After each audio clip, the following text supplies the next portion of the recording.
বিসমিল্লাহির রহমানির রহিম। পরম করুণাময় ও অসীম দয়ালু আল্লাহর নামে শুরু। ومن أحسن قولا ممن دعا إلى الله وعمل صالحا وقال إنني من المسلمين।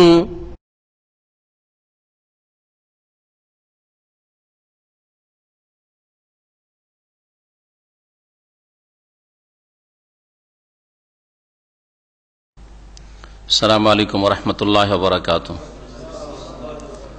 إن الحمد لله نحمده ونستعينه ونستغفره ونعوذ بالله من شرور أنفسنا ومن سيئات أعمالنا من يهده الله فلا مضل له ومن يضلله فلا هادي له وأشهد أن لا إله إلا الله وحده لا شريك له وأشهد أن محمدا عبده ورسوله صلى الله تعالى عليه وعلى آله وصحبه وسلم تسليما كثيرا. أما بعد فقد قال المؤلف رحمه الله تعالى فصل في قراءة صلاة الفجر। সম্মানিত ভাতৃমণ্ডলী, আল্লাহ পাক রব্বুল আলমিনের যাবতীয় প্রশংসা যে আল্লাহ পাক রব্বুল আলমিন একক, যার কোনো শরিক নেই, যে আল্লাহ পাক রব্বুল আলমিন 5 ওয়াক্ত সালাত প্রত্যেক মুসলিমের ওপর ফরজ করেছেন। সালাত এবং সালাম নাযিল হয়ে নবী মুহাম্মদ রাসূলুল্লাহ সাল্লাল্লাহু আলাইহি সাল্লামের উপর, যিনি বলেছেন সাল্লু কামা রাআইতুমুনি উসাল্লি, তোমরা সালাত আদায় করো ওইভাবেই যেভাবে আমাকে সালাত আদায় করতে দেখলে। নবী করিম সাল্লাল্লাহু আলাইহি ওয়াসাল্লামের সাহাবায়ে কেরামরা তাকে সালাত আদায় করতে দেখেছেন এবং যেইভাবে দেখেছেন সেইভাবে তারা নকল করেছেন, যা হাদিসের কিতাবাদিতে বিস্তারিত মওজুদ রয়েছে। আমাদের করণীয় হচ্ছে যে রাসূলুল্লাহ সাল্লাল্লাহু আলাইহি ওয়াসাল্লামের হাদিস পড়ব অথবা হাদিস সম্বলিত যেসব কিতাব লেখা হয়েছে সালাতের উপর, সেসব কিতাব আমরা পড়াশোনা করব বা সেসব আলোচনা শুনবো। তারপরে আমরা রাসূলুল্লাহ সাল্লাল্লাহু আলাইহি ওয়াসাল্লামের প্রত্যেকে সালাত আদায় করার চেষ্টা করব। আমাদের দর্শের বিষয়বস্তু এই সালাত সম্পর্কে সংক্ষিপ্ত জাদুল মাদে। আজকের দর্শের বিষয়বস্তু হচ্ছে ফজরের নামাজে বিশেষ করে কিরাত নবী করিম সাল্লাল্লাহু আলাইহি ওয়াসাল্লামের কেমন ছিল, সূরা ফাতিহার পরে কি ধরনের সূরা বা কি পরিমাণ আয়াত পাঠ করতেন, আর তারপরে অন্যান্য নামাজে নবী করিম সাল্লাল্লাহু আলাইহি ওয়াসাল্লামের কিরাত বা তিলাওয়াত কেমন ছিল। প্রথম দেখা যাক ফজরের সালাতকে, কারণ ফজরের সালাতেই লম্বা তিলাওয়াত করা সুন্নাত। এই জন্য লেখক রহমতুল্লাহ আলাইহি প্রথম ফজরের সালাতের কিরাতের কথা উল্লেখ করেছেন আর বলছেন ফাসলুন, এই অধ্যায় হচ্ছে ফি কিরাতে সালাতিল ফজর, ফজরের সালাতের কিরাত সম্পর্কে। কিরাত মানে হচ্ছে পাঠ করা, কারা ইকরাও মানে পাঠ করা, কিরাত মানে পাঠ করা। বলছেন ওয়াকানা সাল্লাল্লাহু আলাইহি ওয়াসাল্লাম ইয়াকরা ফিল ফজরে বিনাহওয়ি 60 আয়াতান ইলা 100। রাসূলুল্লাহ সাল্লাল্লাহু আলাইহি ওয়াসাল্লাম ফজরের নামাজে আনুমানিক 60 থেকে 100টি আয়াত তিলাওয়াত করতেন। রাসূলুল্লাহ সাল্লাল্লাহু আলাইহি ওয়াসাল্লাম কাছাকাছি 60 থেকে নিয়ে 100 পর্যন্ত তিলাওয়াত করতেন। কমপক্ষে 60 আর বেশি 100, এইরকম, বা 2 রাকাত মিলে 100 হয়ে যেত। তো যাই হোক, খুব সংক্ষেপ হইলেও রাসূলুল্লাহ সাল্লাল্লাহু আলাইহি ওয়াসাল্লাম 60টি আয়াত তিলাওয়াত করতেন, আর কখনো কখনো 100 পর্যন্ত পৌঁছিত। এটি হাদিসেরই কথা। এর দ্বারা বোঝা গেল যে নবী করিম সাল্লাল্লাহু আলাইহি ওয়াসাল্লামের ফজরের তিলাওয়াত লম্বা হইত, দীর্ঘ হইত। তারপরে বিভিন্ন সময়ে রাসূলুল্লাহ যে সূরাগুলি পাঠ করতেন, সেই সূরাগুলি নাম জানলে একটা অনুমান করা যাবে যে কত লম্বা তিলাওয়াত হইত রাসূলুল্লাহ সাল্লাল্লাহু আলাইহি ওয়াসাল্লামের। এই জন্য কয়েকটি সূরার কথা উল্লেখ করেছেন। তবে কখনো কখনো খুব কম সময় ছোট সূরাও পড়তেন। সব সময় যে বড় সূরা পড়তেন এমন না, অধিকাংশ সময় বড় বড় সূরা লম্বা সময় ধরে তিলাওয়াত করতেন রাসূলুল্লাহ সাল্লাল্লাহু আলাইহি ওয়াসাল্লাম। কিন্তু কখনো কখনো মাঝে মধ্যে খুব কম হলেও ছোট ছোট সূরাও তিলাওয়াত করেছেন। এইরকম বেশ কিছু রিওয়ায়াত বর্ণনা রয়েছে, সেগুলি এখানে উল্লেখ করা হয়েছে।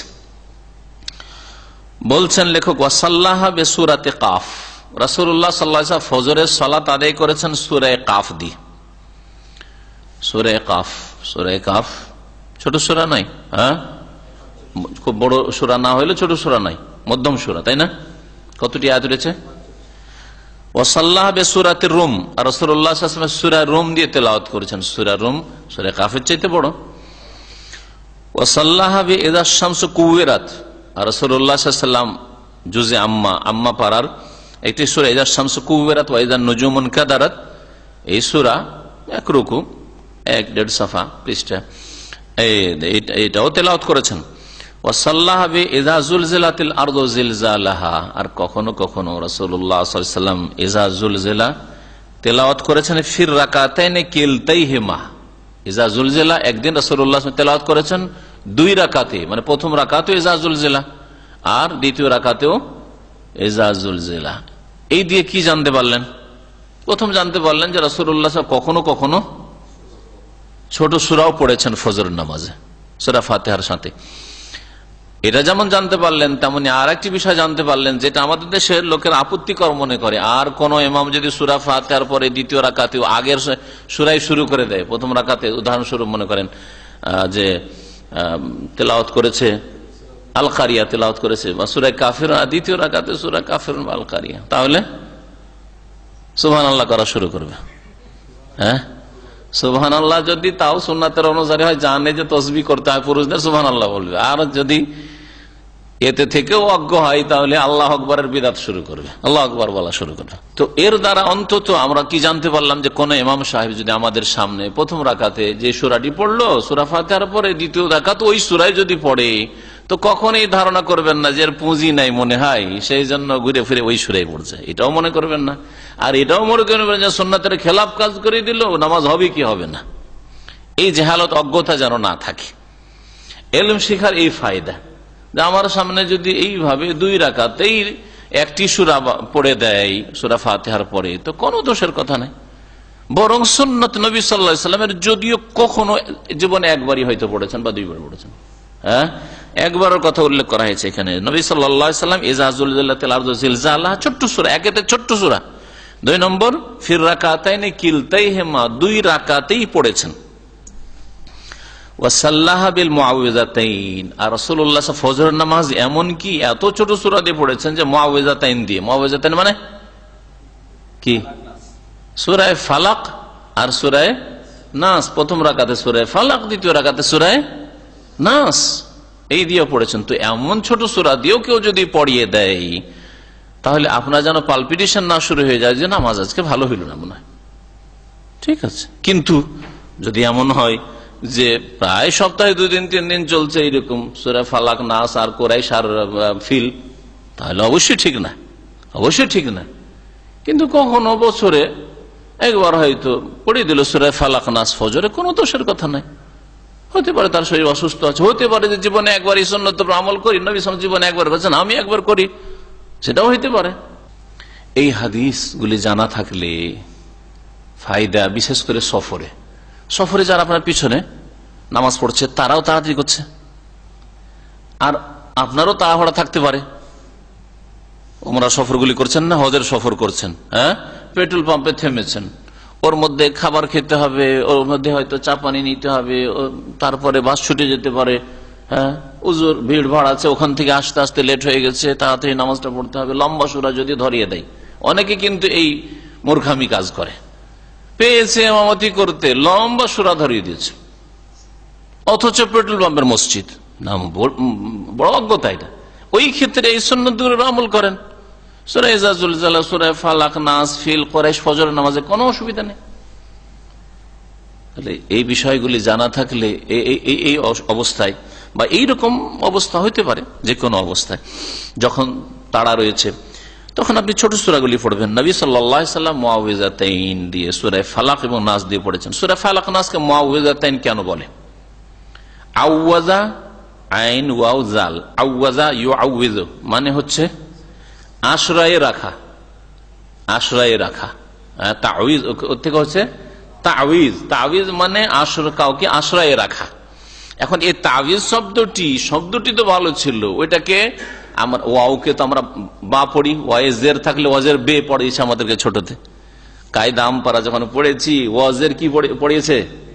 ওয়াজের বে। ওয়াজের বে হয় ওয়াজের ওয়ে হয়, কিন্তু ওয়ে যেহেতু উচ্চারণ করতে ছাত্রেরও কষ্ট, ওস্তাদেরই কষ্ট হলে ছাত্র তো কষ্ট হবে। ছোট থেকে শেখাতো তো ঠিকই শিখতো। আমাদের বাচ্চারা দেখেন এখানে ঠিক শিখছে, ওয়াজের ওয়ে কখনো বলবে না, হাসবে। কিন্তু আমাদের দেশে ওয়াজের ওয়ে শিখিয়েছে। তো তাউইজটা কি হয়ে গেল তখন? তা বীজ হয়ে গেল, তাবিজ হয়ে গেল, তা বীজ হয়ে গেল।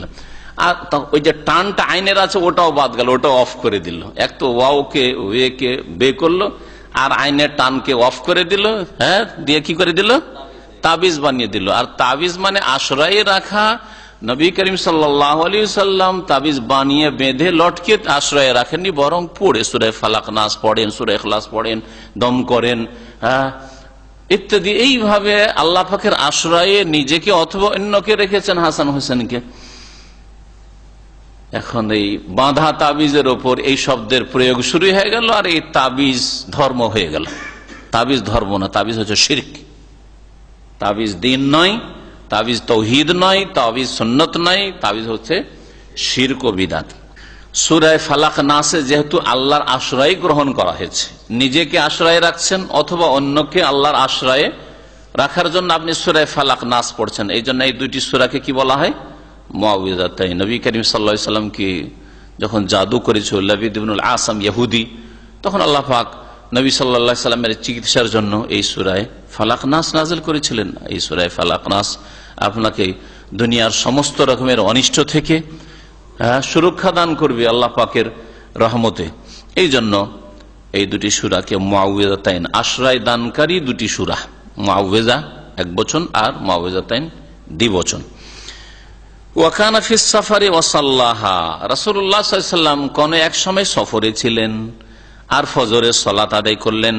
ফাস্তাফতাহা সূরাতুল মুমিনুন, আর শুরু করলেন সূরা মুমিনুন। সূরা মুমিনুন 18তম পারার প্রথম সূরা। হ্যাঁ, কাদ আফলাহাল মুমিনুন আল্লাযীনা ফি সালাতিহিম খাশিউন, এই দিয়ে শুরু হয়েছে। লম্বা সূরা, এই সূরা লম্বা সূরা। এই সূরা পাঠ করতে গিয়ে হাত্তা ইযা বালাগা যিকরু মূসা ওয়া হারুন, তেলাওয়াত করতে করতে ওই আয়াতে পৌঁছিলেন যে আয়াতে মূসা হারুন আলাইহিস সালামের আলোচনা রয়েছে। ফির রাকাতিল উলার, প্রথম রাকাতে আছেন। এই আয়াতটি 45 নম্বর আয়াত কোরআনে কারীমে। মূসা হারুন আলাইহিস সালামের আলোচনা যে আয়াতে এসছে সূরা মুমিনুনে, আয়াত নম্বর হচ্ছে 45। তাহলে প্রথম রাকাতে 45 আয়াত পড়া হয়ে গেছে। হ্যাঁ, তাহলে দ্বিতীয় রাকাত মিলিয়ে 100 যাবে না? যাবে না। আরো পড়তেন রাসূলুল্লাহ সাল্লাল্লাহু আলাইহি ওয়াসাল্লাম, ইচ্ছা ছিল, কিন্তু হলোটা কি? বলছেন যে প্রথম রাকাতে যখন এই মূসা আর হারুন আলাইহিস সালামের আলোচনা সম্বলিত আয়াতে পৌঁছিলেন, আখাযাতহু সুলাতুন, রাসূলুল্লাহ সাল্লাল্লাহু আলাইহি ওয়াসাল্লামের কাশি শুরু হয়ে গেল। হ্যাঁ, সুলাতুন মানে হচ্ছে কাশি। এই জন্য এই কাশি বা কফ, এই অসুখকে আরবিতে বলা হয় সোয়াল। এখনো যদি হাসপাতালে যান আর আরবিতে কথা বলেন কোন আরবি ডাক্তারের কাছে, তো কি বলবেন ওকে? সোয়াল একটি ভাষা, এটা হচ্ছে প্রাচীন ভাষা, পুরাতন আরবি। সোয়াল, সোয়াল থেকে এটা হচ্ছে সোলাতুন মুয়ান্নাস শব্দ। আর একটা ব্যবহার করছে আজকাল নতুন আরবি কোহা, কফকে কোহা বলছে। তো সোয়াল, এই সোয়াল থেকে হেকিমি যে ডাক্তারি রয়েছে, মেডিকেল রয়েছে, হেকিমিতে এক ওষুধ রয়েছে, ওষুধের নাম আমরা ছোটকালে ছাত্র জীবনে ব্যবহার করতাম, এটা কফ কাশির জন্য। ওষুধের নাম হচ্ছে সোয়ালিন, ওষুধের নাম হচ্ছে সোয়ালিন ট্যাবলেট, হেকিমি দাওয়াখানে পাওয়া যায়। তো রাসূলুল্লাহ সাল্লাল্লাহু আলাইহি সাল্লামকে কাশি ধরে ফেললো, মানে কাশি শুরু হয়ে গেল। তাহলে এর দ্বারা বোঝা গেল যে নবী করিম সাল্লাল্লাহু আলাইহি সাল্লামের কফ কাশি হইতো। হ্যাঁ হ্যাঁ, হইতো না? হইতো না? কফ কাশি হইতো মানে রাসূলুল্লাহ সাল্লাল্লাহু আলাইহি সাল্লাম অসুস্থ হইতেন না? হইতেন না? হইতেন। অসুস্থ হওয়া হচ্ছে দুর্বলতা। আল্লাহ পাক রোগ, বালা মুসিবত, অসুস্থতা, ব্যাধি থেকে মুক্ত। নবী করিম সাল্লাল্লাহু আলাইহি সাল্লামকেও অসুখ বিসুখ হইতো, তার মানে রাসূলুল্লাহ সাল্লাল্লাহু আলাইহি সাল্লাম কি ছিলেন? মানুষ ছিলেন। ফেরেশতাকে যারা নূরের তৈরি অসুখ হয়, কখনো শুনেছেন জিবরাইল কোন সময় অসুস্থ ছিলেন? মিকাইল, ইসরাফিল, হ্যাঁ, মালাকুল মউত অসুস্থ, ওই জন্য তার ডিউটি করতে পারেনি, জান কবুজ করতে হয়তো একদিনে, এত লোকের আজকে করতে পারেনি বেচারা। শুনেছেন কখনো? কখনো শুনেনি, তাই না? তো নবী করিম সাল্লাল্লাহু আলাইহি ওয়াসাল্লাম অসুস্থ হইতেন, অসুস্থ হয়ে বসে নামাজ পড়েছেন। আসবে আমাদের বুলুগুল মারাম শুক্রবারে ধরছে, সামনে একটা হাদিস আছে। নবী করিম অসুস্থ অবস্থায় বসে নামাজ পড়িয়েছেন, বসে নামাজ পড়িয়েছেন। তাহলে অসুস্থ হওয়া মানুষের বৈশিষ্ট্য, আর মানুষ কিসের তৈরি? মাটির তৈরি। সুতরাং রাসূলুল্লাহ কিসের তৈরি? মাটির তৈরি, নূরের তৈরি না। নূরের তৈরি হলে অসুখ বিসুখ হইতো না। যখন কাশি ধরে রাসূলুল্লাহ সাল্লাল্লাহু আলাইহি সাল্লাম ফারাকা, তখন রুকুতে চলে গেলেন। তখন কি করলেন? রুকুতে চলে গেলেন। এতে থেকেও আর একটা মাসলা জানতে পারলেন, সেটা হচ্ছে যে আপনার ইচ্ছা ছিল যে আমি আরো কিছুটা পড়ব, কিন্তু যে কোনো কারণে হোক আর পড়তে পারলাম না। ইচ্ছা ছিল যে আমি সূরা ধরেছি, ধরেন সূরা অদ্দুহা ধরেছি বা জুলজিলা ধরেছি, আমি শেষ করব, কিন্তু শেষ করতে পারলাম না। যে কোনো কারণে, কফ কাশির কারণেই হোক, হ্যাঁ, অথবা কোন আর কিছু হইতে পারে, হইতে পারে পেট খারাপ, তাড়াতাড়ি সারতে হবে নামাজ, এটাও হইতে পারে, ভুলে যাওয়া হইতে পারে। আজকাল খুব হয়, তেলাওয়াত করছে, আমার সময় তেলাওয়াত করতে করতে ভুলে গেল, পিছন থেকে লোকমা দিলে আরো হড়বড়িয়ে গেল। পিছন থেকে লোকমা দিলে অনেক সময় আরো ক্ষতি হয়। হ্যাঁ, এই জন্য ছেড়ে দিতে হয়, যাক এক একটা কলমা ছাড়ছে বা এক একটা আয়াত ছুটলো। কারণ অধিকাংশ ইমাম সাহেব বিশেষ করে নতুন অবস্থায় যদি থাকে আর ওকে যদি তালকিন করেন, পেছন দিক থেকে সংশোধন করার চেষ্টা করেন, তাহলে কোথা থেকে কোথায় চলে যাবে, ওর প্রাণ উড়ে যাবে যে কি হইল আমার। জি হ্যাঁ, যার ফলে আরো বেশি ভুল হয়ে যাবে। তো না, আর ধরতে পারছে না, বুঝতে পারছে যে আর আগেই তো পারছি না, আর কেউ হয়তো পিছন থেকে আমাকে সাহায্য করতে পারছে না, অথবা সে নিজের ব্যালেন্সটা ঠিক রাখতে পারলো না, রুকুতে চলে যান, আল্লাহু আকবার, চলে যাক রুকুতে, কোনো দোষ না, নামাজে কোনো ত্রুটি করলো না। কিন্তু সাধারণ মূর্খ মানুষ, আরে একটা আয়াত পড়তে ধরেছিল, পড়তে পারলো না, আল্লাহু আকবার, রুকুতে চলে গেল, নামাজই ভালো হয়নি, আজকে নামাজ খারাপ হয়ে গেছে। কোনো নামাজ খারাপ হয়নি, নামাজ কোনো খারাপ হয়নি। তিনটা আয়াত অথবা তিন আয়াতের সমান একটা আয়াতই যদি লম্বা আয়াত পড়ে নিয়েছে, যথেষ্ট হয়ে গেছে, নামাজ হয়ে যাবে। তারপরে এটা সুন্নাত, সূরা ফাতিহার পরে অতিরিক্ত সূরা মেলানো, আয়াত মেলানো কি সুন্নাত। সুন্নাত ছেড়ে দিলেও নামাজ হয়ে যাবে, শুধু সুন্নাতের ঘাটতি হলো, সওয়াবের ঘাটতি হলো। পড়ে ফেলেছে যথেষ্ট, 2-3 লাইন পড়ে নিয়েছে, সূরা আসরের সমান, সূরা ইখলাসের সমান, যথেষ্ট হয়ে গেছে। রাসূলুল্লাহ সাল্লাল্লাহু আলাইহি ওয়াসাল্লাম রুকুতে চলে গেলেন, অথচ ইচ্ছা ছিল যে আরো পড়বো, কাশি না আসলে আরো পড়তাম। তাহলে বোঝা গেল যে এইরকম যদি যে কোনো কারণে কেউ ইচ্ছা ছিল যে সূরাটা কমপ্লিট করব অথবা আরো কিছু আয়াত পড়বো, পড়তে পারলো না, কোনো দোষের কথা নাই। ওয়াকানা ইউসাল্লিহা ইয়াউমাল জুমআতি বিআলিফ লাম মিম আস-সাজদা ওয়া হাল আতা আলাল ইনসান। রাসূলুল্লাহ সাল্লাল্লাহু আলাইহি সাল্লাম জুমার দিনে ফজরের সালাত আদায় করতেন কোন সূরা দিয়ে? সূরা ফাতিহার পরে প্রথম রাকাতে আলিফ লাম মিম সাজদা। আলিফ লাম মিম সাজদা কেন বললেন? এই সূরার নাম কি আলিফ লাম মিম সাজদা? এই নামে তো কোনো সূরা নেই। সূরা আছে হামিম সাজদার নাম, এটা অন্য সূরা। হ্যাঁ, এই সূরার নাম কি তাহলে? সূরাতুস সাজদা। তো এখানে কেন বলা হইলো সংক্ষিপ্ত জাদুল মাদে অথবা জাদুল মাদে এই নাম এসছে? হাদিসও এইভাবে নবী সাল্লাল্লাহু আলাইহি ওয়াসাল্লামের জামানায়, সাহাবায়ে কেরামদের জামানায়, আজকালকার প্রচলিত তরিকাতে অনেক সময় সূরার নাম বলা হইতো না, বলা হইতো না। সূরাতুল বাকারা সরাসরি বলা, কখনো বলা হইতো, কখনো বলা সূরাত আল্লাতী তুযকারু ফিহাল বাকারা, ওই সূরা পাঠ করলেন যে সূরায় বাকারা গাভীর আলোচনা আছে, এভাবে বলতেন। দেখেন সূরা জিলজাল অথবা জুলজিলাত বলা হচ্ছে আজকাল, কিন্তু এখানে কি বলা হলো? সূরায়ে ইজা জুলজিলাত, একটু আগে যেটা ইজা জুলজিলাতিল আরদ, হ্যাঁ, এইরকম সূরা ফালাক নাস না বলে মুআউযযাতাইন বলা হইল। হ্যাঁ, তারপরে সূরায়ে ইজা শামসু কুবিরাতের নাম কি আজকাল? তাকবীর। হ্যাঁ, তাকবীর। এখানে লেখা আছে ইজা শামসু কুবিরাত, কোনো দোষের কথা নেই। জি, বুঝতে পারলেই হলো যে কোন সূরাটা বলতে চাইছে।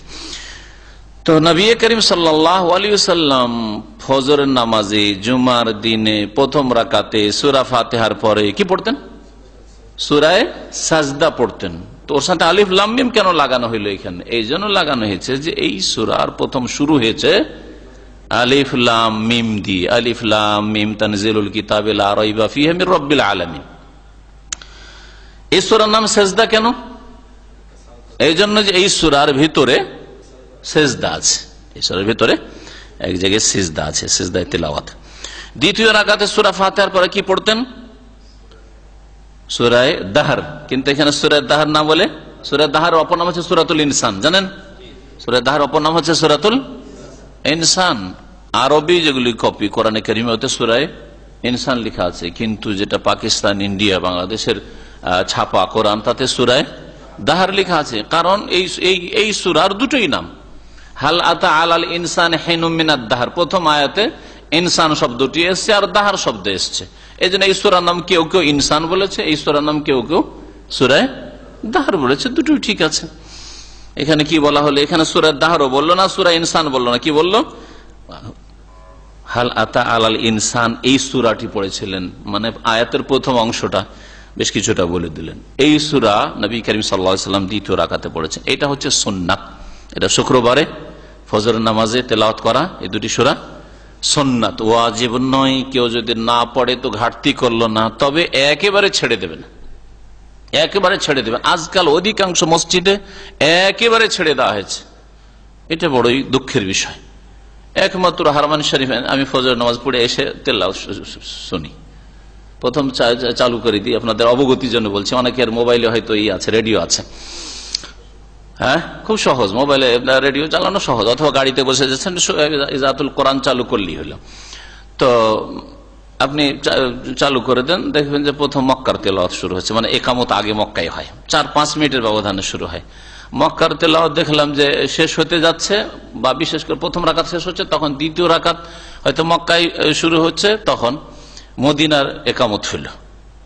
তো মক্কাটা শোনার পরে যদি টাইম পেলাম, মদিনা চালু করে দিলাম, একটু তেলাওয়াত শুনলাম। তো তেলাওয়াত যদি অর্থ বুঝে আপনি শোনেন, বিশেষ করে আর ভালো কারি সাহেবদের, তো ইমান তাজা হয়। ওয়াইজা তুলিয়াত আলাইহিম আয়াতুহু যাদাতহুম ঈমান। আল্লাহ বলছেন যে মুমিনের লক্ষণ হচ্ছে যে কোরআন তেলাওয়াত হইলে তাদের ঈমান বাড়ে। তো আপনি অর্থ বুঝলে না ঈমান বাড়বে, হ্যাঁ, শুধু কণ্ঠ শুনে তো আর ঈমান বাড়বে না, তো অর্থ বুঝার চেষ্টা করবেন। এবং কোরআনের এমনি একটা তাসির আছে, ওর ভালো প্রভাব আছে মানুষের হৃদয়ের উপর, মানুষের নফসের উপর, মানুষের শরীরের উপর, মানুষের ঘর বাড়িতে বরকত আছে, শুনবেন। তো কি বলছিলাম, যে এই সুন্নতটা আজকাল প্রায় উঠেই গেছে, আর কোথাও যদি পালন করে তো কাটা ছেঁড়া করে পালন করে, সহি সুন্নত পালন করে না। কাটা ছেঁড়া কেমন? কাটা ছেঁড়া হচ্ছে যে সূরা সাজদাটাকে নিল, আর এটাকে অর্ধেকটা প্রথম রাকাতে পড়লো, আর বাকি অর্ধেকটা দ্বিতীয় রাকাতে পড়লো, সূরা দাহর পড়লোই না। মাঝে মধ্যে এরকম কিছু মসজিদে দেখা যায়। আবার কখনো দেখা যায় সূরা দাহর ধরে নিল, দিয়ে প্রথম রাকাতে সূরা দাহরের এক রুকু পড়লো, আর দ্বিতীয় রাকাতে আর এক রুকু পড়লো, এইভাবে করে। এটা সুন্নত নয়, এটা কখনো সুন্নত না। এটা পড়া আর অন্য সূরা পড়া সমান, এটাকে কখনো সুন্নত মনে করবেন না। সুন্নতের উপর যদি আমল করতে হয়, তাহলে মুসল্লিদেরকে মাঝে মাঝে দর্শ দিয়ে জানিয়ে দিতে হবে, এই মাসলা যাতে জানা থাকে। আপনার পিছনে যারা নামাজ পড়েছে, দেখো শুক্রবারে একটু তেলাওয়াত লম্বা, এটা আজকালকার জামানে লম্বা মনে করেছে, নবী করিম সাল্লাল্লাহু আলাইহি ওয়াসাল্লামের জামানায় ও তো দুটো মিলিয়ে 100 আয়াত হয় না, হ্যাঁ, দুটো সূরা মিলিয়ে। তাহলে নবী করিম সাল্লাল্লাহু আলাইহি ওয়াসাল্লামের এই সুন্নাত এমন বেশি না, বেশি না, অভ্যস্ত হলেই হলো, দর্শ দিয়ে মাঝে মাঝে বুঝিয়ে দেন, আর এই সুন্নাতের আমল করেন। প্রথম রাকাতে পুরো সূরা সাজদা, আর দ্বিতীয় রাকাতে পুরো সূরা দাহর পড়েন, আর এটা কন্টিনিউ করবেন না, কারণ যেহেতু সুন্নাত, এর জন্য সব সময় পড়বেন না। সব সময় পড়লে সাধারণ মুসল্লিরা মনে করবে যে এটা ওয়াজিব, হয়তো জরুরি এটা। আর কোন ইমাম যদি কখনো না পড়ে, জুমার দিনে 1-2 সপ্তাহ না পড়ে, তো ভাববে যে এর মধ্যে ঘাটতি আছে, পড়ে না, সুন্নতের খেলাফ কাজ করছে, হ্যাঁ, মানে ওকে যেন গুনাহগার বানিয়ে ফেলবে। এই জন্য মাঝে মধ্যে ছাড়েন, যাতে করে আসল রূপটা মানুষের কাছে ফুটে ওঠে। জুমার দিনে সূরা সাজদা এবং সূরা দাহর নবী করিম সাল্লাল্লাহু আলাইহি ওয়াসাল্লাম কেন পড়তেন ফজর নামাজে, এর হিকমত, রহস্য সম্পর্কে বলছেন লেখক, লিমাশতামালাতা আলাইহি মিন যিকরিল মাবদাই ওয়াল মাআদি ওয়া খালকি আদম আলাইহিস সালাম ওয়া দুখুলিল জান্নাত ওয়ান নার ওয়া যিকরি মা কানা ওয়া মা ইয়াকুনু ফি ইয়াউমিল জুমআহ। এই জন্য সূরা সাজদা আর দাহর পড়তেন, যে এই সূরা সাজদা আর দাহরে কিসের আলোচনা আছে? মিন যিকরিল মাবদা, সৃষ্টির সূচনার আলোচনা আছে। মাবদা মানে সূচনা, কোন সৃষ্টির শুরু, কেমন ভাবে আল্লাহ পাক রব্বুল আলামিন মানুষকে সৃষ্টি করলেন, হ্যাঁ, সৃষ্টির সূচনা, আসমান জমিন, হ্যাঁ, 6 দিনে, আর তারপরে সুম্মাস্তাওয়া আলাল আরশ, আর তারপর আদম আলাইহিস সালামের সৃষ্টি ইত্যাদি। ওয়াল মাআদ, এবং প্রত্যাবর্তন স্থল, আখিরাত, পরকাল, কোথায় যাবে মানুষ, আসলো কোথা থেকে, হ্যাঁ, আর যাবে কোথায়, যাচ্ছে কোথায়। আদম আলাইহিস সালাম সৃষ্টির কথা রয়েছে, জান্নাতের কথা রয়েছে, জাহান্নামের কথা রয়েছে। তাতাজাফা জুনুবুহুম আনিল মাদাজি, এইভাবে তারপরে ফালা তা'লামু নাফসুম মা উখফিয়া লাহুম মিন কুররাতি আয়ুন জাযাআম বিমা কানু ইয়ামালুন, কি যে তাদের জন্য নয়ন শীতলকারী আল্লাহ পাক রব্বুল আলামিন লুকিয়ে রেখেছেন জান্নাতের নিয়ামত, কোনো মানুষ জানে না, কোনো মানুষ জানে না। জান্নাতের কথা রয়েছে, জাহান্নামের কথা রয়েছে, ওয়ালা নুযিকান্নাহুম মিনাল আযাবিল আদনা দুনাল আযাবিল আকবার লাআল্লাহুম ইয়ারজিউন, জাহান্নামের কথাও রয়েছে। আর ওয়াযিকরু মা কানা ওয়া ইয়াকুনু ফি ইয়াউমিল জুমআহ, জুমার দিনে যা হবে তার কথা রয়েছে। জুমার দিনে কিয়ামত হবে, পৃথিবী ধ্বংস হবে, কিয়ামত হবে, পশ্চিম দিক থেকে সূর্য উঠবে, তা জুমার দিনে হবে। তো জুমার দিনে যা হবে তার কথা, অর্থাৎ আখিরাত কিয়ামতের কথা এই সূরা দুটিতে উল্লেখিত হয়েছে। সেই জন্য নবী করিম সাল্লাল্লাহু আলাইহি সাল্লাম মানুষকে স্মরণ করাবার জন্য যে দেখো আজকে জুমার দিন, আর জুমার দিনের ফজরের সালাত আদায় করছি, এখনো সূর্য উঠেনি, হইতে পারে সূর্য উঠবে কিন্তু পূর্ব দিক থেকে নয়, পশ্চিম দিক থেকে হইতে পারে। তওবা করো, এখনো তওবা দরজা বন্ধ হয়নি। সূর্য ওঠার সাথে বোঝা যাবে যে তওবা দরজা বন্ধ হয়ে গেল নাকি, ঠিক কিনা? চিন্তা করুন আপনি যে এখনো সূর্য ওঠেনি, ফজরের নামাজে এখনো তওবার দরজা বন্ধ হয়নি, তওবার দরজা এখন 1-8 ঘন্টা খোলা আছে, কিন্তু সূর্য ওঠার সাথেই হয়তো পশ্চিম দিক থেকে সূর্য উঠে যেতে পারে, আর তখন সারা দুনিয়া তওবা করবে, তওবা কোনো কাজে আসবে না। হাত্তা তাতলু আশ-শামসু মিন মাগরিবিহা, নবী করিম সাল্লাল্লাহু আলাইহি ওয়াসাল্লাম বলেছেন যে তওবা দরজা খোলা থাকবে কতক্ষণ? যতক্ষণ পর্যন্ত সূর্য পশ্চিম দিক থেকে না উদিত হয়েছে। কামা কানা ইয়াকরা ফিল মাজামিল ইজাম, যেমন নবী করিম সাল্লাল্লাহু আলাইহি ওয়াসাল্লাম সূরা সাজদা আর সূরা দাহর পাঠ করতেন। কামা কানা ইয়াকরা ফিল মাজামিল ইজাম কাল আয়াত ওয়াল জুমআ বিসূরাতি কাফ ওয়াক্তারাবাত ওয়াসাব্বিহ ওয়াল গাশিয়া। সূরা সাজদা আর সূরা দাহরের কথা হয়ে গেল। তার সূরা সাজদা আর দাহর যেমন নবী করিম সাল্লাল্লাহু আলাইহি ওয়াসাল্লাম কি করতেন? ফজর নামাজে পাঠ করতেন। জুমার নামাজে অথবা ঈদের নামাজ, এগুলি হচ্ছে বড় অনুষ্ঠান, বড় ধরনের গ্যাদারিং। ওয়াক্তিয়া মসজিদে হয়তো 50-100টা লোক হবে, না হয় 200-400টা লোক হবে, এর বেশি তো হবে না, তাই না? কিন্তু জুমাতে কয়েক হাজার হইতে পারে, ঈদে আরো বেশি হইতে পারে। তো ঈদের নামাজ, ঈদের সালাতে আর জুমার সালাতে রাসূলুল্লাহ সাল্লাল্লাহু আলাইহি ওয়াসাল্লাম বেশ কিছু সূরা পাঠ করতেন, কারণ এতে এই বিষয়গুলি আলোচনা হয়েছে যে কোথা থেকে তোমার সৃষ্টি, কোন দিকে তুমি যাচ্ছ, আর ওখানে গিয়ে কি হবে, জান্নাত জাহান্নাম, হিসাব জবাবদেহি ইত্যাদি। তো বলছেন যে যেমন কি রাসূলুল্লাহ সাল্লাল্লাহু আলাইহি সাল্লাম পাঠ করতেন ফিল মাজামিল ইজাম, বড় বড় অনুষ্ঠানে। বড় অনুষ্ঠান মানে কোন মাহফিল না, নামাজের অনুষ্ঠান।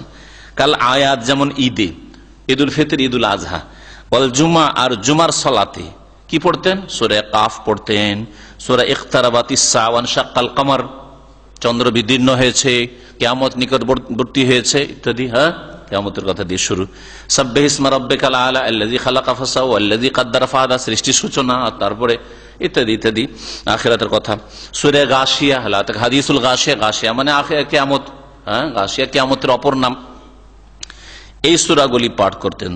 তাহলে নবী করিম সাল্লাল্লাহু আলাইহি সাল্লাম ঈদে আর জুমাতে কি করতেন? প্রথম রাকাতে সূরা কাফ, দ্বিতীয় রাকাতে সূরা ইখতারাবাতিস সাআ, হ্যাঁ, সূরাতুল কমর যেটাকে বলা হয়। অথবা করতেন কি? প্রথম রাকাতে সূরা আলা, সাব্বিহ ইসমা রাব্বিকাল আলা আল্লাযী খালাকা ফাসাওয়া, আর দ্বিতীয় রাকাতে সূরা গাশিয়া, এইরকম পাঠ করতেন।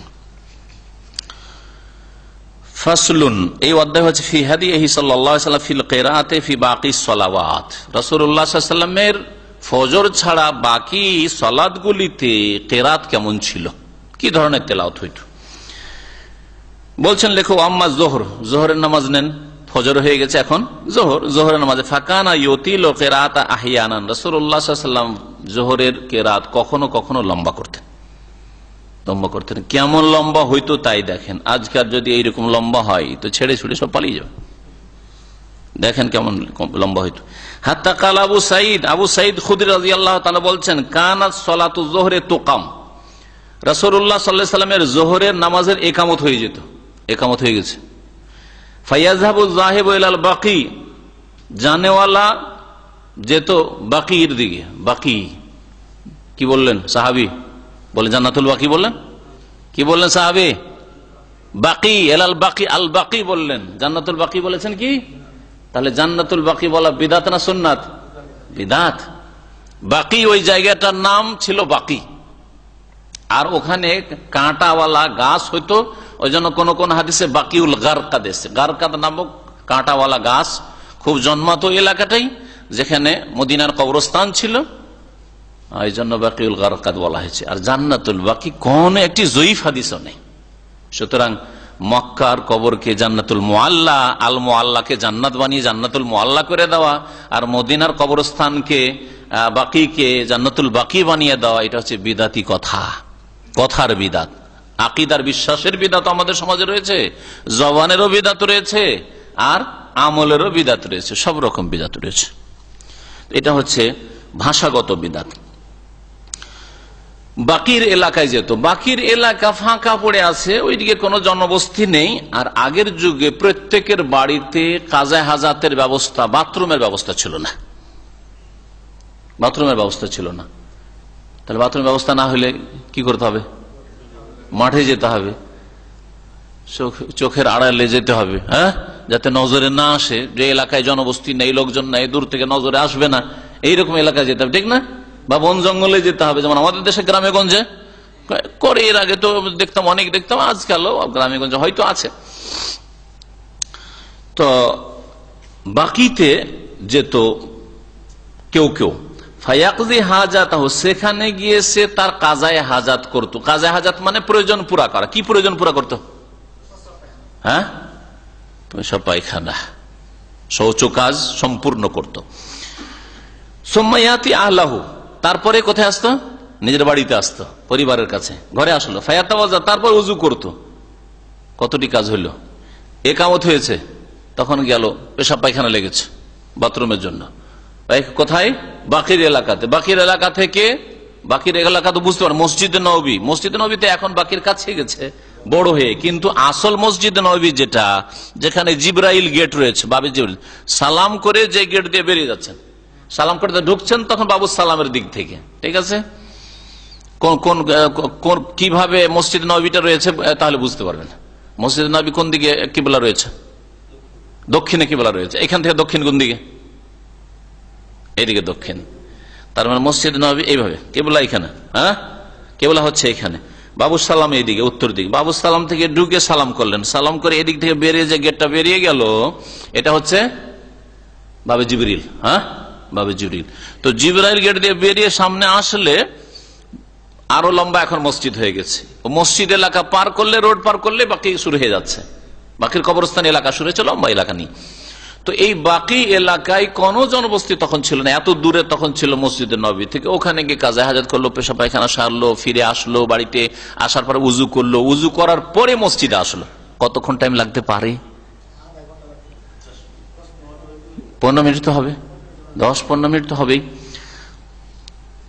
ফায়াতাওয়াজ্জা, উজু করলো, ওয়ায়ুদরিকুন নবী সাল্লাল্লাহু আলাইহি ওয়াসাল্লাম ফির রাকাতিল উলা মিম্মা ইউতিলুহা, এসে নবী সাল্লাল্লাহু আলাইহি ওয়াসাল্লামকে প্রথম রাকাতই পেত। সাহাবায়ে কেরামরা সব এই সব কাজ সেরে এসে নবী সাল্লাল্লাহু আলাইহি ওয়াসাল্লামকে দেখছেন যে প্রথম রাকাতেই এখন তেলাওয়াতে আছেন। মিম্মা ইউতিলুহা, কেন প্রথম রাকাতে পেতেন? এই জন্য যে নবী সাল্লাল্লাহু আলাইহি ওয়াসাল্লাম জোহরের নামাজকে কি করতেন? জোহর নামাজের প্রথম রাকাতকে বড়ই দীর্ঘ করতেন, লম্বা করতেন। কত লম্বা হইতো? তাহলে প্রথম রাকাতের তেলাওয়াত কম পক্ষে 15 মিনিট হইতো, তাহলে কমের পক্ষে। রাহ মুসলিম, হাদিস কোন জয়ীফ না, আর ভিত্তিহীন কথা না, সহিহ মুসলিমের বর্ণনা। ওয়াকানা ইয়াকরাউ ফিহা তারাতান বিআলিফ লাম মিম তানজিলুস সিজদা, আর কখনো কখনো রাসূলুল্লাহ সাল্লাল্লাহু আলাইহি ওয়াসাল্লাম যোহরের নামাজে সূরা সাজদা পাঠ করতেন। আলিফ লাম মিম তানজিলুল কিতাবিল লা রাইবা ফিহি মির রাব্বিল, যেটা জুমার দিনের ফজরের নামাজে প্রথম রাকাতে পাঠ করে, যোহরেও পাঠ করতেন। ওয়া তারাতান বিসাব্বিহ ইসমা রাব্বিকাল আলা, কখনো কখনো সাব্বিহ ইসমা রাব্বিকাল আলা পাঠ করতেন, আর ওয়াল্লাইলি ইযা ইয়াগশা পাঠ করতেন, ওয়াস সামায়ে যাতিল বুরুজ পাঠ করতেন। এগুলি কোনটাই ছোট সূরা না, হ্যাঁ, এগুলো হচ্ছে মধ্যম সূরা। মোটামুটি একটা রুকু সাব্বিহ ইসমা রাব্বিকাল আলা, সূরা ওয়াল্লাইলি ইযা ইয়াগশা, ওয়াস সামায়ে যাতিল বুরুজ 1 পৃষ্ঠা 1.5 পৃষ্ঠা এরকম। ওয়ামাল আসর, আসরের কেরাত কেমন হইতো? সহজ ভাষায় আসরের কেরাত নবী করিম সাল্লাল্লাহু আলাইহি ওয়াসাল্লামের কেমন হইতো? যোহরের কেরাতের মোটামুটি অর্ধেক হইতো। মোটামুটি কি হইতো? অর্ধেক। তাহলে যোহরের কেরাতটা আসরের তুলনায় লম্বা হইতো।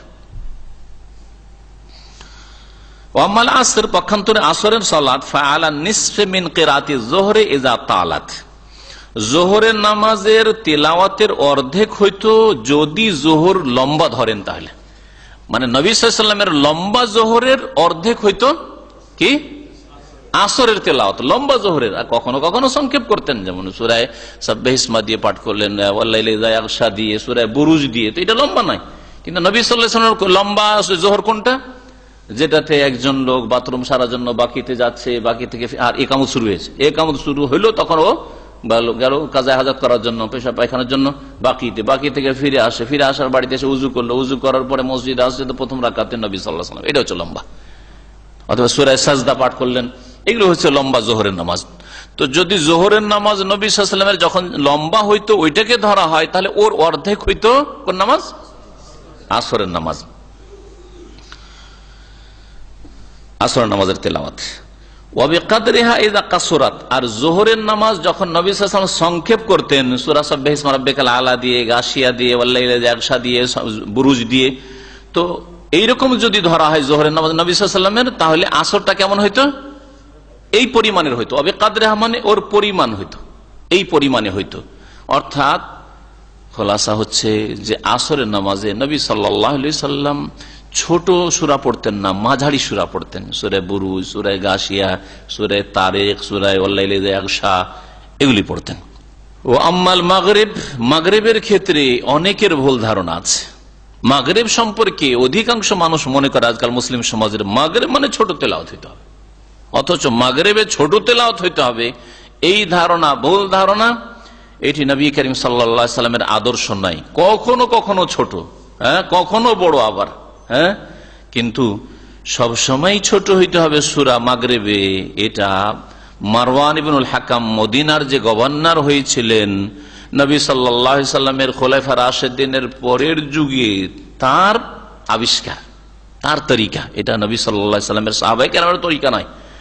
আর এই জন্য সাহাবী যায়েদ বিন সাবিত তার উপর আপত্তি তুলেছিলেন, প্রতিবাদ করেছিলেন যে তুমি এই কোন তরিকায় নামাজ পড়া শুরু করলে, যে মাগরিবের নামাজ মানে সূরা ইখলাস, নাস, ফালাক আর ওয়াল আসরি আর আলহাকুমুত তাকাসুর, কোথায় বলে তুমি এটা?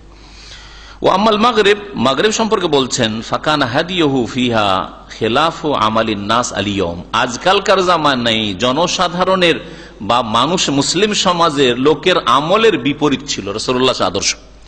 রাসূলুল্লাহ সাল্লাল্লাহু আলাইহি ওয়াসাল্লামের আদর্শ ছিল আজকালকার জামানায় যে প্রচলন ঘটেছে তার কি বিপরীত। ফাইন্নাহু সাল্লাল্লাহু মাররাতান বিল আরাফ ফির রাকাতাইন, একবার রাসূলুল্লাহ সূরা আরাফ পাঠ করলেন 2 রাকাতে, গোটা সূরা আরাফ 2 রাকাতে। কত লম্বা সূরা, কতক্ষণ লাগবে হাফেজ সাহেব বলেন দেখি? আধা ঘন্টা লাগবে। তো আধা ঘন্টা মাগরিবের নামাজ নবী সাল্লাল্লাহু আলাইহি ওয়াসাল্লাম পড়তেন সূরা আরাফ মাগরিবের নামাজে। মাররাতান বিতুর, আর একবার নবী সাল্লাল্লাহু আলাইহি ওয়াসাল্লাম পড়েন সূরা তুর, সূরা তুর কিতাবে মাসতুর। কতটি আয়াত রয়েছে? 3 পৃষ্ঠার উপরে রয়েছে। ওমারাতান বিল মুরসালা ওয়াল মুরসালাত উরফা, 2 রুকু রয়েছে, 2 পৃষ্ঠা। এরকম পড়েছেন 2 পৃষ্ঠা মাগরিবের নামাজে। ও আম্মাল মুদাওয়ামাতু আলা কিরাআতি কিসারিল মুফাসসালি ফিহা, পক্ষান্তরে মাগরিবের সালাতে শুধু মুফাসসালের ছোট ছোট সূরা সর্বদা পড়া, এটা সুন্নাত নয়।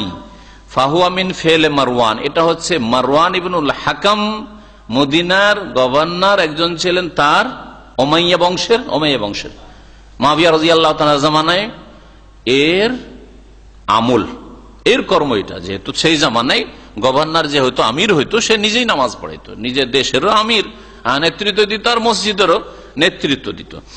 তো এর আমল এটা। ওয়ালিহাযা আনকারা আলাইহি যায়েদ ইবনে সাবিত, এই জন্যই যখন মারওয়ানকে এইরকম আমল করতে দেখলেন সাহাবী, প্রখ্যাত সাহাবী কাতেবে ওহী, নবী সাল্লাল্লাহু আলাইহি ওয়াসাল্লামের খাদেম, ওহী লিখতেন যায়েদ ইবনে সাবিত রাদিয়াল্লাহু তাআলা আনহু, তিনি তার প্রতিবাদ করেছিলেন যে তুমি এটা ভুল কাজ করছো, তুমি এটা ভুল কাজ করছো। কালা ইবনে আব্দুল বার, ইমাম ইবনে আব্দুল বার রাহমাতুল্লাহি আলাইহি, প্রখ্যাত আলেম ইমাম বলছেন, রুইয়া আনহু আন্নাহু ক্বারা ফিল মাগরিবি বিআলিফ লাম মিম সাদ, নবী সাল্লাল্লাহু আলাইহি ওয়াসাল্লাম থেকে বর্ণিত হয়েছে যে মাগরিবে নবী সাল্লাল্লাহু আলাইহি ওয়াসাল্লাম আলিফ বা মিম সাদ, কোনটা সূরার নাম?